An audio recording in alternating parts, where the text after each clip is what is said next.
There are a lot of anime out there, and more keep being made seemingly by the second. And of course, as much as we would appreciate it, they aren't all unique productions with distinctly different styles. No, a lot of them tend to be the same thing slightly reskinned. Now, this is completely fine. Odds are if you like a show, you'll like ones that are similar to it.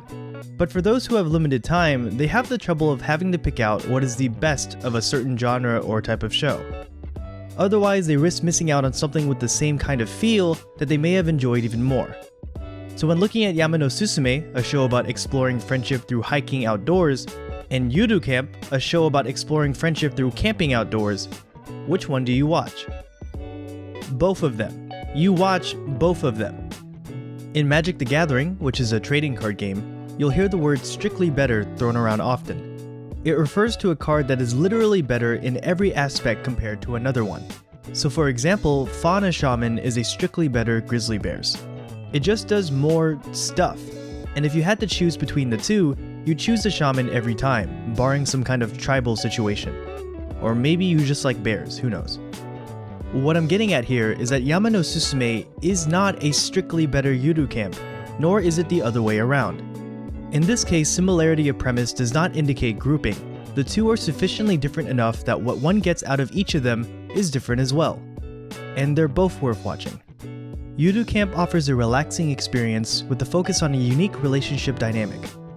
Its main goal is to de-stress the viewer, allowing them to experience the more meditative and calm side of camping, while also exposing them to how fun it can be with friends. A large part of the show is this balance between introversion and extroversion, the contrast of Rin enjoying time alone and Nadeshiko enjoying time with friends. Many people criticize Yuru Camp for its comparably weak side characters, but I think to do so is kind of missing the point. You have a main character whose defining trait is that she likes to spend time alone, and you have another main character who's a lot more social. It would follow that you need other characters for the social one to, well, show that she's social, as well as give her something to do while Rin is off alone. While I think the moments where they're together are great, some would argue the best part of the show, I think the other characters allow those moments to happen. In addition, I love how true to life Yuru Camp is. Rin never ends up joining the club since, well, she doesn't really want to. But she does compromise and decides to come to the Christmas camping trip. And unlike some other shows, she doesn't immediately fit in and open up to everyone. It's pretty clear that she's mostly there for Nadeshiko, and that, while remaining courteous, just puts up with the others. It's a remarkably relatable feeling to be at an event with a bunch of acquaintances, and important to know that you can have fun anyway. Basically what I'm getting at is that Yuru Camp is a show exploring the complex subject of friendship through two seemingly conflicting personalities.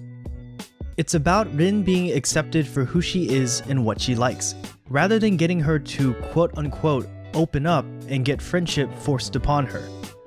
In contrast, Yama no Susume is more about one's personal journey through a hobby and how that relates to friendship. The act of climbing itself is kind of analogous to the many pitfalls we might encounter over the course of a normal relationship, but with a little effort we can move beyond them. Unlike Yuru Camp, Yama no Susume is split up into arcs, each one focusing on a different mountain, and each mountain symbolizing something new. These encompass a wide range of subjects, ranging from the gratification that comes with dedication and effort, to the value of looking back at the past with new perspective. However, the thing that really reverberated with me with regard to Yama no Susume is how it approaches hardships within a hobby. Whenever you start something new, there usually is a period of excitement that accompanies it. You're experiencing something for the first time, and generally beginners can pick up the basics relatively quickly. It's when you get just a little further in that's the issue. Your beginner's luck starts to run out, and you're left with this hump that you have to get past to progress in the hobby. Watching Oi come to the sudden realization that not everything can be rainbows and sunshine is really heartbreaking, but watching her friends band together in support of her is enough to put the pieces back together. It's one of the most accurate depictions of struggling with a hobby that I've seen, and a great example of how one should deal with it. What I'm trying to get at is, despite being superficially about the outdoors and friendship, Yuru Camp and Yama no Susume drastically differ from one another. It's kind of the result of cute girls doing cute things not being a very useful descriptor for the feel of a show. So if you're not into Iyashike and their attempts to heal just put you to sleep, Yuru Camp isn't for you. Likewise, if you find it hard to care about girls hiking, Yama no Susume isn't for you. And of course you can like one but not the other. But this doesn't mean that one can be a replacement for the other. They each offer their own thing. And for what it's worth, I think both of those things are pretty great. Thanks for watching, and be sure to like and subscribe for more content. Or if you'd like, you can donate to my Patreon. Special thanks to LunBG, Vom, Maystuck, DoomGamer632, and Quispy294 for their support. And of course, if anything I said is wrong, I'm sorry. I must have stuttered.